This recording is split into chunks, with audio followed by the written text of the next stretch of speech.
Yeah, man. At my age, my best friend is the pharmacist. I don't have one of those big city Obama doctors, I'm not going to the clinic. Mine is more of a farm to table, local, organic, local pharmacist. And the other day, my pharmacist had stopped by my house, to give Grandpa his medicine. Now, he's doing way better in life than I am, all right? So when we were kids, I was like, I'm going to be an artist. And he was like, I'm not going to be broke. It turns out he had a way better plan than me. So, because we're the same age, our kids are about the same age. Like, your friends also having kids increases your chances of hanging out. I can't hang out with my single friends. It's, I can't bring my kid around the trouble. But my friends that have kids, I can have adventures with them. I can swing by for a few hours and pawn my kid off on their kid. We can sneak away and have conversations. So I say to my friend, my pharmacist, I say, hey man, you doing any barbecues or anything this summer? Hit me up. I'm gonna come through. I'm bring the little one. We get to kick it. Because a barbecue, that's a pretty big adventure for me. And leaving the house, got the kid in the car, it's a whole thing for me to do anything. Anything. And the kid has to be priority number one, it's like he has to be entertained. I'm not dragging him off, on a slog. He's not going to the DMV with me. We're not going antique shopping. Man, when I was a kid, I was just bored. Just like all the time. Like every day was just something with my parents that was like, I don't want to be here. This is so boring. I have nothing to do. These kids, man, they got iPhones, iPads, Nintendo Switch. Oh, God, I wish I could have brought my Nintendo with me on all those boring-ass adult adventures I had as a child. So I tell my friend, like, hey, man, you doing something, hit me up. He immediately starts planning something. like it caught me off guard. He's like, what days are you free? Say less. We getting together, my guy. And when people ask me to do stuff, I politely acknowledge that they've said something. But in my head, I'm like my level of commitment is like, if I remember, I'll think about it. But I can't have anything else going on. If ever there's a day where I'm just sitting there and there's just not a thing I could be doing, and I also don't just want to sit there, if the moon and the planets allow that situation to exist, I'll think about it.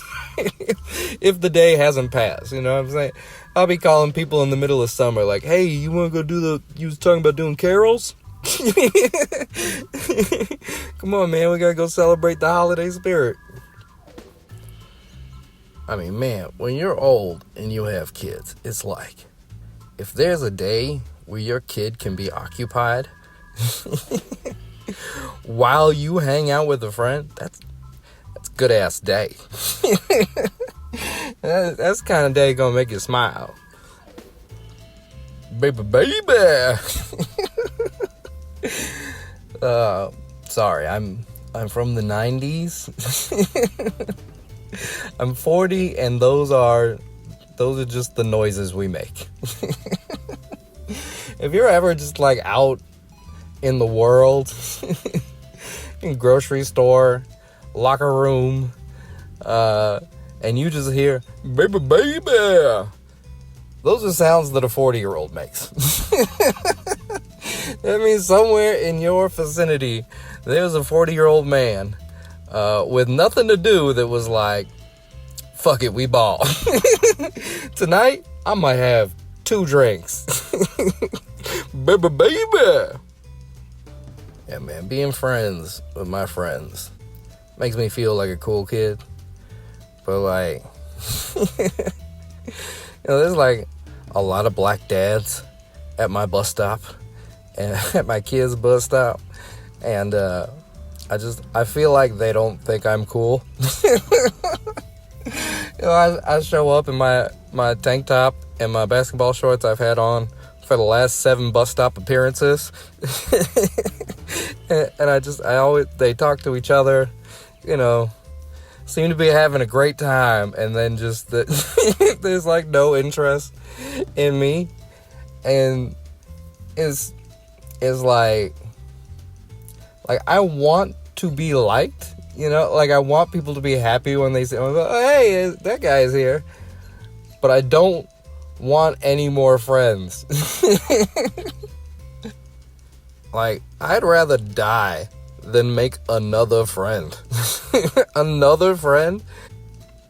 Like, people will be nice to me at work, and I'll be like,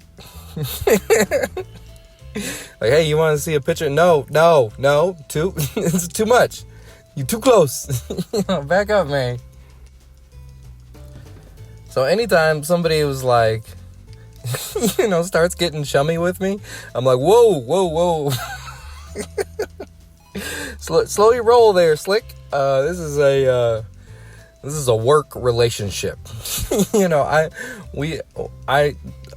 definitely want to be your friend when we have to be in the same place at the same time, but there will be no meeting outside of the parameters of this thing that we happen to be doing. Today I said, I'm gonna make my wife proud of me, and I ate a yogurt. I ate a birthday cake flavored yogurt, because it's healthy, and I figured she would just be happy to see me eat something nice. And my son was like, Dad, that's the last one of my treats you're gonna eat. No, those are for my lunches. I said they could be for both my lunches. And my wife was like, he gets that because he asked for it. You never tell me what you want. Because she'll be like, what do you want? I'm like, right now? I don't know. I'm not a meal planner, I told my wife, whatever you get for a kid, get that for me too. Just get 2 of them. And that'll work out. And then later on that day, her and my son made cookies. I went by. If you asked me, I would be like, I'm not into sweets. Like, there's never a time when I have a craving. I'm like, I gotta have some chocolate. It's not a thought I have. But if they're just sitting there, I have a cookie. And I was thinking about what my wife said about just tell me what you want. And I was like, do I tell her I want cookies? Not because it's embarrassing. It's because she will. If I tell her I like cookies, there will be fresh cookies waiting for me every day for the rest of my life. And it's like, I don't know if I can handle an unlimited supply of fresh cookies. I feel like that may be detrimental to me in some way. It just seems like the kind of thing that could get out of hand. I feel like I need to take my cookie addiction and and keep it to myself. It's like, maybe that's how I manage the habit. Do I want cookies? Absolutely. Does that mean they should be there every day? Probably not. I feel like if I told my wife that, she'd be like, oh, you don't like my cookies? I was like, babe, I love your cookies. But baby. YouTube these days seems to just be cluttered with like how to be happy. You know, it's never a host that's like, hey guys, we're about to have a great time. hey, strap in, you're gonna fucking love this. It's always like it's either pictures of cute baby animals. Like, hey, frowny face, how about some kittens? How about these baby chicks though? But that made you made you smile. Put those teeth away. Put those teeth away. Don't you do it. No smiling. No smiling. It's that, or it's like personal trainers. You know, grifters that are like me, where it's like they want to be liked, but they don't want any more friends. That's probably what you need. If you really are like terminally a sad sack, you probably need some friends. You know, baby. It's that, and then it's also just the opposite of that. It's a lot of like, this is gonna make you so mad. Hey, watch this, you'll be furious, which is a weird thing. I understand that on some level being mad makes you happy, you know. there is some kind of like, fucking hate these people, and there's like a joy in that. There's a joy in just being so fucking mad at people. I'll tell you who I'm mad at. I hate people who say, so that's that piece. Baby! I heard this turn of phrase for the first time on the Lupe and Royce show. Lupe Fiasco, Royce the 5'9". And, you know, Lupe was just waxing poetically about one of his achievements. And then he ends his statement with, so that's that piece. And and then moves on. And I was so mad because it's bad grammar. It doesn't sound eloquent. It's clearly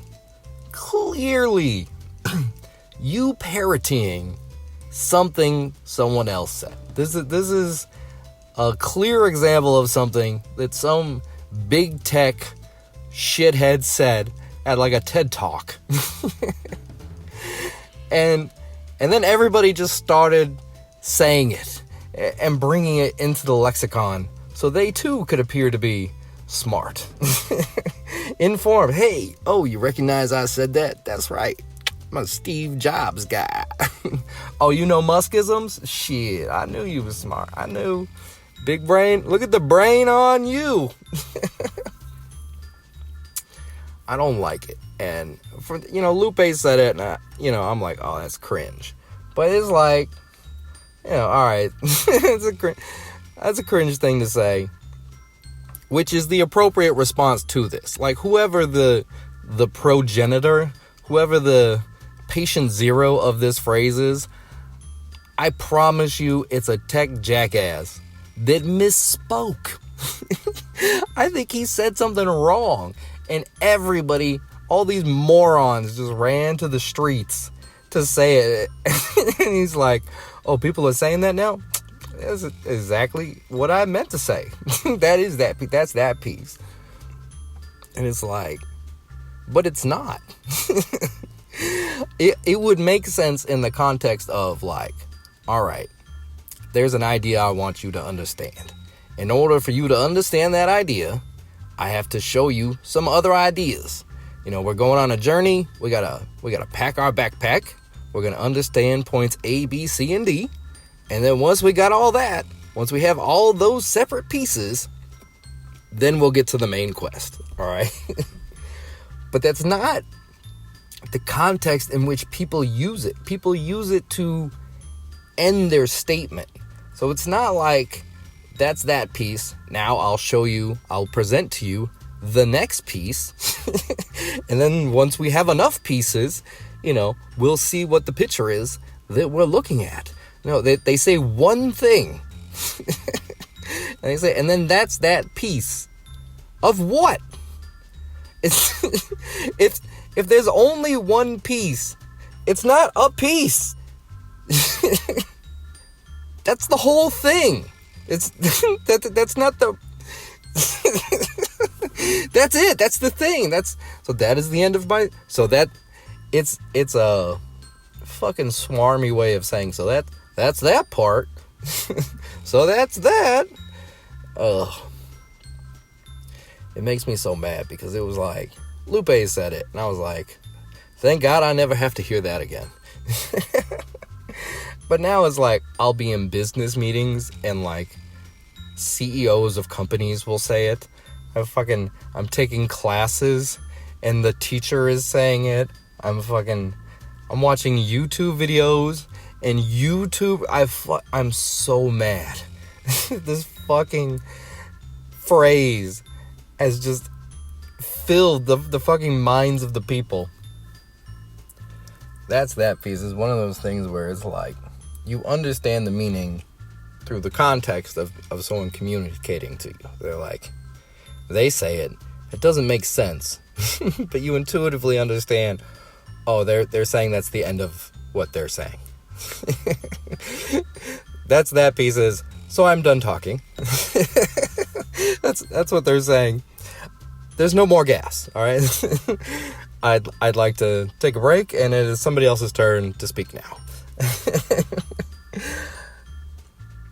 But it's such poor grammar. It's like if you read it in a book as a piece of dialogue, where it was like somebody explained something that is just that one thing. And I said, well, then that's that piece. And then there's no other pieces. You'd be like, did they just have a stroke? Like, is the main character retarded? What the fuck just happened there? So that's that piece. baby. You know, Israel has been at war. It feels like a year now. Just bombing the shit out of the rest of the world. It's been a very strange thing that I'm surprised is not talked about more, because the idea of anti-Semitism and Nazis is such a mainstream narrative here in the States. Therefore, for the news to not be like, and is Israel creating is it wrong to criticize Israel at this point? Like they're literally at the point where they may lose their Holocaust card. A lot of people get a pass where there's like a Jewish person will do something crazy and you're like, they were Holocausted, it's okay, just, we're gonna give them a little slack, because they were Holocausted, just, they're touchy. You would be touchy too. If you were Holocausted, you would probably defend your borders as well. So let's not rush to judgment here. Black people, obviously, they were slaveried. This black person does something crazy. We're like, whoa, they were slaveried. Let's relax a little bit. Gay people were Matthew Sheparded. They were AIDS'd and Matthew Sheparded. They had multiple attacks, but they persevered. And gay person does something crazy. You're like, hey, they weren't even allowed to get married last week. How about we let them calm down from the things we did to them? If they're a little high strung, maybe it's because we were terrible to them, for a long time. So we cut them some slack. I think the group that gets the most slack is probably women. And it's not because of the atrocities. It's because they have boobs and legs, some good ass pussy, and some head. We give women so much slack. When women, if a Jewish person does something, we're like, Jews are at it again. Black person does something, like, those blacks. Fucking a woman does something, we're like, that bitch over there. We never blame all hoes for something that one stupid bitch did, because we like them across the board. We like them too much to